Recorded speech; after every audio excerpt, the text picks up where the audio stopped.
కనీసం ఈ 18 ఏళ్ళ పిల్లాడు ఈ పిల్లోడి జీవితం నాశనం అవుతుందని కూడా కనీసం చంద్రబాబు నాయుడు ఆలోచన చేయడం లేదంటే నిజంగా అడుగుతా ఉన్నా. 80 ఏళ్ళ వయసు వస్తూ ఉంది చంద్రబాబు నాయుడు. మనిషి అన్నం తింటున్నాడా, గడ్డి తింటున్నాడా అని అడుగుతా ఉన్నా. అబ్సల్యూట్లీ రాజకీయాలను ఒక నీచమైన స్టేట్లోకి తీసుకొని పోవడం ఇది. నేను అడుగుతా ఉన్నా, ఒక్కొక్కరికి ఒక్కొక్క న్యాయం ఉంటుందా అని చెప్పి. కొన్ని తెలుగుదేశం పార్టీకి సంబంధించిన వాళ్ళకి ఎక్కడికైనా వాళ్ళు ఎవరైనా యాక్సిడెంట్లు చేసినా, వాళ్ళ పిల్లలు కానీ వాళ్ళ బంధువులు కానీ ఎవరైనా యాక్సిడెంట్లు చేస్తే, లేదా వాళ్ళే యాక్సిడెంట్ చేస్తే, వాళ్ళ కారులో ఉండగానే యాక్సిడెంట్ జరిగితే మొత్తం కుటుంబాన్ని కూడా ఇదే మాదిరిగానే కేసులు కట్టి అరెస్టులు చేసి కుట్ర కోణము, హత్య కోణం అని చెప్పి పెట్టే కార్యక్రమం జరుగుతుందా? చేస్తారా అని అడుగుతాను చంద్రబాబు నాయుడు గారిని. ఒక నిజంగా చేసేట్టుగా అయితే ఇచ్చాపురం టీడీపీ ఎమ్మెల్యే కారు ఢీకొని వృద్ధుడు మృతి. ఇచ్చాపురం ఎమ్మెల్యే స్వయంగా కారులో ఉండగానే కారు ఢీకొని వృద్ధుడు మృతి. ఇదే శ్రీకాకుళం జిల్లాలో నేను చెప్తా ఉన్నా, ఎక్కడికో బయటకు కూడా పోవడంలా.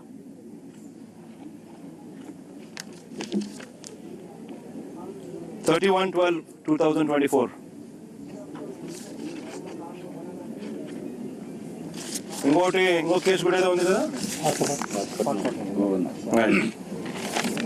పాతపట్నం ఎమ్మెల్యే మామిడి గోవింద్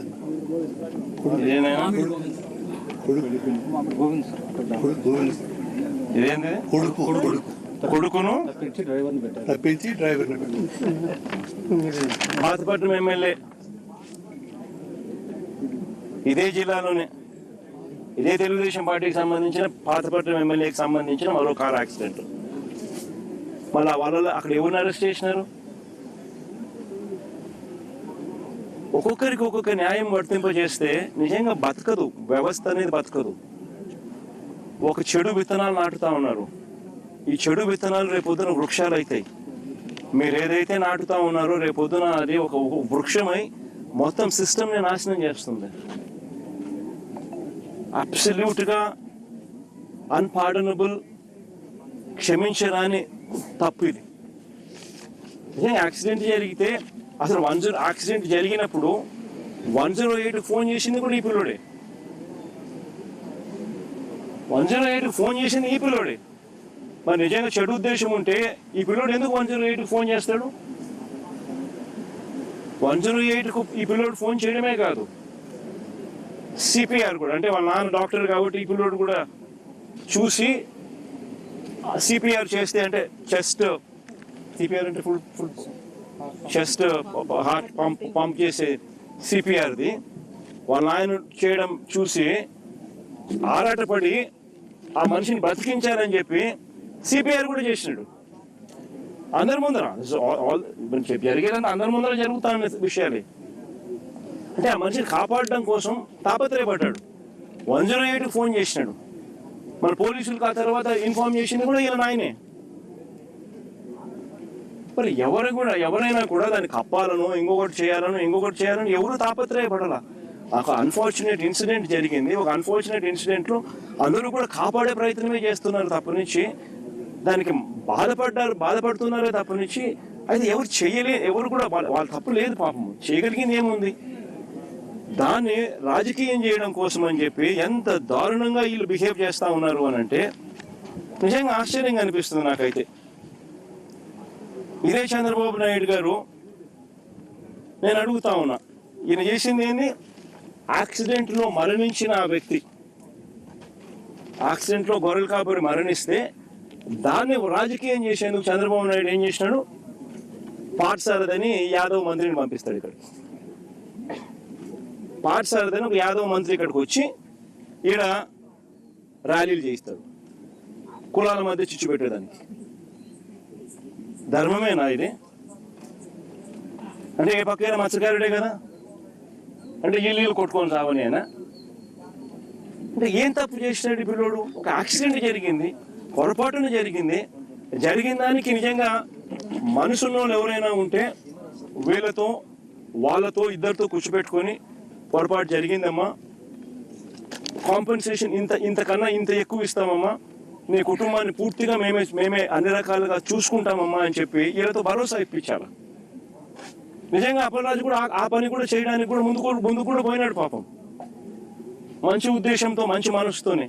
ఇప్పుడు వీళ్ళు ఏం చేస్తా ఉన్నారు, దీన్ని రాజకీయం చేసి చెడగొట్టి వాళ్ళకి జరిగే మంచి కూడా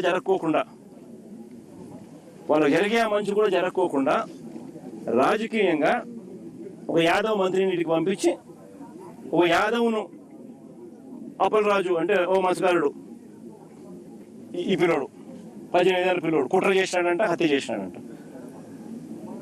అని ర్యాలీలు. నిజంగా నేను అడుగుతా ఉన్నా, ఇదే చంద్రబాబు నాయుడు గారిని అడుగుతా ఉన్నా, నీకు మనిషివా రాక్షసుడివా అన్నది ఒకసారి నువ్వు ఆలోచన చేసుకోవాలా అని చెప్పి చంద్రబాబు నాయుడు గట్టిగా నిలదీస్తూ అడుగుతా ఉన్నా. ఎందుకంటే ఒక మనిషి అనేవానికి మనసు ఉండాలి. This is beyond repair. అంటే ఒక ఏ ఇన్సిడెంట్ అయినా కానీ వదలకూడదు, దాన్ని ట్విస్ట్ చేయాలా, వక్రీకరించాలా, ఎవరినైనా నాశనం చేయాలా, నీ రాజకీయ అవసరాల కోసమైనా ఆలోచన చేయడం దుర్మార్గం అనిపించడం లేదా మీకు? Absolutely disgraceful. నిజంగా అడుగుతాను, ఇదే యాదవుల మీద చంద్రబాబు నాయుడు గారికి నిజంగానే ఇంత ప్రేమ ఉంది అన్నమాట పోనీ వాస్తవమేనా అంటే అది లేదు. మన ప్రకాశం జిల్లాలో యాదవులు గొర్రెలు కాస్తూ ఉంటే, కొన్ని పొలాల్లోకి పోయి ఏదో గొర్రెలు కాస్తూ ఉంటే చంద్రబాబు నాయుడుకి సంబంధించిన వాళ్ళు యాదవ్ను కొట్టినారు ప్రకాశం జిల్లాలో. It's been reported. కొడితే కేసు ఎవరి మీద పెట్టినారు తెలుసా? కొట్టడం మీద కాదు, యాదవుల మీద కేసు పెట్టినారు. నిజంగా నేను మనిషికి యాదవుల మీద నిజంగా ప్రేమ ఉందా అని అడుగుతా ఉన్నా. విశాఖపట్నం మేయర్, మొట్టమొదట యాదవ మేయర్ చరిత్రలో ఇంతవరకు ఎప్పుడు విశాఖపట్నం మేయర్గా ఒక యాదవ కులస్తుడు ఎప్పుడు మేయర్ కాలా. ఫస్ట్ టైం వైఎస్ఆర్సీపీ ప్రభుత్వంలో వైఎస్ఆర్సీపీ చేసింది ఒక యాదవ మహిళను మేయర్గా. ఈయన ఏం చేశాడు చంద్రబాబు నాయుడు? ఆయనకు నెంబర్స్ లేకపోయినా ప్రలోభాలతో ఏం చేసినాడు, ఆమె దింపేసినాడు. ఇదే యాదవుల మీద ప్రేమ? అంతేందుకు విశాఖపట్నంలో వైఎస్ఆర్సీపీ యాదవ భవనం కోసం విశాఖపట్నంలో ల్యాండ్ ఇచ్చింది. ఆ ల్యాండ్కు శంకుస్థాపన చేసినారు, పనులు కూడా ప్రారంభమైనాయి. చంద్రబాబు నాయుడు వచ్చినాడు, క్యాన్సిల్ చేసినాడు. ఈ మనిషికి యాదవుల మీద ప్రేమ? అసలు యాదవులు కాదు, అసలు బీసీలు అంటే కూడా ఈ మనిషికి లెక్కలేదు. కొన్ని మత్స్యకారుల మీద ఏమైనా ఉందా అంటే లేదు. మత్స్యకారుల లీడర్లను నాశనం చేయడం, కుట్రలు పని వాళ్ళను కుట్ర కోణంతో వాళ్ళను చరిత్రహీనులుగా చేసే కార్యక్రమం చేయడం. మొన్న విశాఖపట్నంలో మత్స్యకారులు చనిపోతే 7 మంది వేటకపోయి అందులో 6 మంది చనిపోతే కనీసం మానవత్వం చూపలా. ఒక మంత్రి పోలే కనీసం ఆ ఇళ్ళకాడికి, వాళ్ళని కనీసం ఓదార్చడానికి. పోయింది జగన్ అక్కడికి. ఈ మనిషి ఎవరి మీద ప్రేమ లేదు. అసలు పేదవాడు అనే పేదవాడి మీద అసలు ప్రేమే లేదు ఈ మనిషికి. బీసీలను ఓట్ బ్యాంక్ కింద వాడుకుంటాడే తప్ప బీసీల మీద ఏమాత్రం ప్రేమ లేదు. నిజంగా బీసీల మీద ప్రేమ ఉంటే అక్కచెల్లెమ్మలకు 0 వడ్డీ పథకం, అందరికన్నా నష్టపోయేది బీసీలే, బీదోళ్ళే. ఎలక్షన్ మేనిఫెస్టో ఒకసారి చూడండి.